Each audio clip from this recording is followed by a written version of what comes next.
بسم اللہ الرحمن الرحیم۔ السلام علیکم دوستو، کیسے ہیں آپ؟ امید کرتا ہوں خیریت سے ہوں گے۔ آپ دیکھ رہے ہیں میرا YouTube channel positive people commission. آج میں آپ سے ایک سچا واقعہ شیئر کرنے جا رہا ہوں جس کو سن کر آپ کا اللہ کے رازق ہونے پر یقین پختہ ہو جائے گا، اور آپ کبھی بھی اپنے آپ کو بد نصیب ہونے کا نہیں کہیں گے، اور قسمت کے پہیے کو اپنی طرف گھومتا ہوا محسوس کریں گے۔ تو دوستو، یہ ایک سچا واقعہ ہے جو کہ میرے دوست کے ساتھ پیش آیا۔ وہ ایک سرکاری نوکری کے لیے کوشاں تھا، تو بالآخر اسے ایک خط موصول ہوا کہ آپ کا ٹیسٹ پاس ہو گیا ہے اور اپنے ضروری کاغذات ارسال کر دیں۔ تو میرا وہ دوست بہت خوش ہوا اور ایک امید بن گئی کہ، اور میرے دوست کا جو ایک دوست تھا اس کو بھی یہی خط موصول ہوا، تو چونکہ دونوں دوست تھے آپس میں تو ان کا رابطہ بھی ہو لیا۔ اور ایک ماہ کے بعد جو میرا دوست تھا نا، اس کا جو دوست، دونوں کو اکٹھے لیٹر آیا تھا، تو اس کو تو انٹرویو کا لیٹر مل گیا فردر کہ 14 دن بعد آپ کا انٹرویو ہے، لیکن جو میرا دوست تھا اس کو لیٹر نہیں ملا۔ تو جو میرا دوست تھا اس کی ایک امید ٹوٹ گئی، وہ مایوس ہوا، لیکن پھر سے دوبارہ اپنی نجی نوکری میں مصروف ہو گیا۔ وہ ایک کالج میں پڑھا رہا تھا۔ تو 14 روز بعد لیکن جو کچھ ہوا وہ اس کے وہم و گمان میں نہیں تھا۔ 14 دن بعد جب انٹرویو کا دن تھا، تو جو میرا دوست نجی کالج میں جاب کر رہا تھا، وہاں وہ طلبہ کے امتحانات سے فارغ ہوا۔ معمول سے ہٹ کے اس نے ٹائی کوٹ والی ڈریسنگ کر رکھی تھی۔ شام 4 بجے جب وہ اپنے گھر کی طرف رواں تھا تو ایک نامعلوم سرکاری نمبر سے اسے کال وصول ہوئی۔ تو کال کرنے والے نے نام لے کر فوراً سے بات شروع کر دی، جیسے کسی جلدی میں، اور اس کی بات سنے بغیر نا، تو کہا کہ آپ کا تو آج فلاں سرکاری ادارے میں انٹرویو تھا، آپ پہنچے کیوں نہیں؟ تو یہ سن کر میرا دوست ہکا بکا رہ گیا، اور خود کو سنبھال کر اس نے جواب دیا کہ مجھے تو کوئی انٹرویو کا خط نہیں موصول ہوا، یہ آپ کیا کہہ رہے ہیں؟ خیر، قصہ مختصر یہ ہے کہ کال کرنے والے نے ضروری تصدیق کے بعد میرے دوست کو فوراً پہنچنے کا کہا، اور کہا کہ بھئی انٹرویو کمیٹی آپ کا انتظار کر رہی ہے۔ تو اب آپ قدرت کا حسن انتظام دیکھیے کہ دوست نے معمول سے ہٹ کر جو ڈریسنگ کر رکھی تھی، اصل میں وہ معمول کے مطابق تھی، وہ اس کا ٹائم بچا رہی تھی۔ اب اسے ڈریس اپ نہیں ہونا تھا، وہ آلریڈی ڈریسڈ اپ تھا۔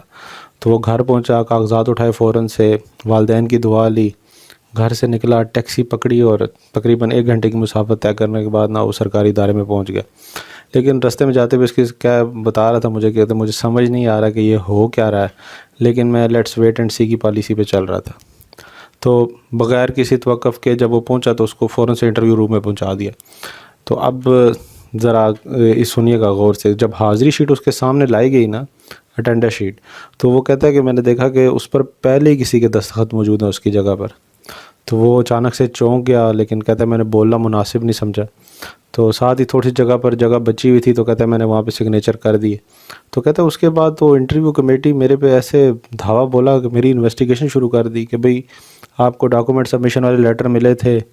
ہاں جی ملے تھے، لیکن انٹرویو والا کیوں نہیں ملا؟ وغیرہ وغیرہ وغیرہ۔ کہتا ہے یہاں تک کہ میرے انہوں نے دستخط بھی ویریفائی کیے کہ جو میں نے پہلے لیٹر پہ ان کو سائن کر کے بھیجے تھے اور جو میں نے ان کے سامنے کیے، وہ کہتا ہے کہ وہ دونوں ویریفائی کیے گئے۔ تو کہتا ہے انٹرویو کا جب آغاز ہوا، اللہ تو اس کا انٹرویو خیر اچھا رہا، تو وہ پر امید ہو کر لوٹا بھی، اور 2 ماہ بعد اس کی نوکری بھی لگ گئی۔ لیکن ابھی تک اس کے نزدیک یہ مہمات حل نہیں ہو رہا تھا کہ یہ آخرکار ہوا کیا ہے۔ تو کہتا ہے کہ آخرکار جوائن کرنے کے کچھ دن بعد مجھے بتا رہا کہ انٹرویو کمیٹی کے سربراہ تھا، جو کہ جب اس نے جوائن کیا تو وہ ریٹائر ہو چکے تھے، تو اس سے ملنے کی خواہش ظاہر کی، وہ دفتر آئے ہوئے تھے۔ تو کہتے جب میں ان کے پاس حاضر ہوا تو انہوں نے مجھے کہا کہ یو آر اے لکی مین، بہت خوش قسمت انسان ہو۔ تو کہتے میں نے پوچھا کہ وہ کیسے تو شاید اب رازوں سے پردہ اٹھنے کا وقت آ چکا تھا۔ تو کہتے انہوں نے انکشاف کیا کہ جو میرا دوست ہے اس کی جگہ ایک اور لڑکا انٹرویو دے کر جا چکا تھا، لیکن عجیب بات یہ ہے، وہ کہتے ہیں کہ جب میں اس سے سوال کرتا تھا تو وہ لڑکا کو خاطر خواہ جواب نہیں دے سکتا تھا۔ تو میرے ذہن میں خیال آیا کہ یہ کیسے ہو سکتا ہے کہ ایک لڑکا پورے پاکستان میں ٹیسٹ کے مارکس میں ٹاپ کر رہا ہے اور اس کی یہ حالت ہو۔ تو کہتا خیر جب اس کا انٹرویو تمام کیا تو مجھے لگا کچھ گڑبڑ ہے۔ تو کہتے میں نے متعلقہ عملے سے کاغذات کی پھر سے جانچ پڑتال کا بولا، تو وہ جو انٹرویو کمیٹی کا ہیڈ ہے اس نے بتایا میرے دوست کو کہ انکشاف ہوا کہ جو میرا دوست ہے اس کا ایک اور ہم نام لڑکا بھی تھا، تو اس کی جگہ وہ انٹرویو دے کر چلا گیا، لیکن اس کا ٹیسٹ پاس نہیں تھا۔ تو عملے کی نااہلی کی وجہ سے انٹرویو کا خط میرے دوست کی بجائے اس کے ایڈریس پر چلا گیا۔ اب یہ کمپیوٹر میں کوئی ٹائپو ہوا، ایرر ہوا، واللہ عالم، لیکن جو میرے دوست کے نام کا لیٹر تھا وہ اس کے ایک ہم نام کو چلا گیا اس کے ایڈریس پہ. تو خیر یہ آپ دیکھیں پھر ایسا بھی ہوتا ہے. خیر انٹرویو کمیٹی کے سربراہ نے میرے دوست کو گڈ لک وش کیا، لیکن میرے دوست کے نزدیک نا معمہ حل ہو چکا تھا. وہ کہتا ہے کہ جب رزق اس کے نام کا لکھا ہوا تھا نا، تو بھلے کوئی انٹرویو دے کر بھی چلا جائے اس کو جاب نہیں ملے گی. کیوں؟ کیونکہ نصیب اس کا ہے. جب نصیب اس کا ہے تو کوئی مائی کا لال آپ سے نہیں لے سکتا. تو جب کہ انٹرویو کا خط ہی نہ ملا ہو، انٹرویو کی باقاعدہ تیاری ہی نہ کی ہو، اور یوں اچانک سے سب کچھ ہو جانا کسی ڈرامہ یا فلم کا سین ہی معلوم ہوتا ہے. جیسا ابھی آپ بھی سوچ رہے ہوں گے یہ میرے بات کرتے ہوئے کہ یہ تو شاید کسی ڈرامے یا فلم کا سین بتا رہا ہے، لیکن یہ واقعتاً سچا واقعہ ہے.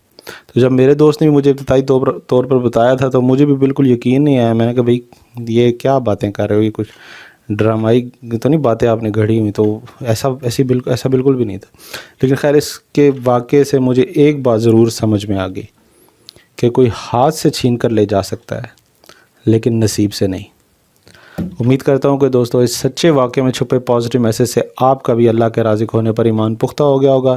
اس سچے واقعے کو زیادہ سے زیادہ شیئر کیجئے تاکہ اگر کسی کا یقین ڈگمگا رہا ہے تو اسے پختگی مل جائے. اپنے میزبان رانا محمد کاشف کو دیجیے اجازت. اللہ نگہبان.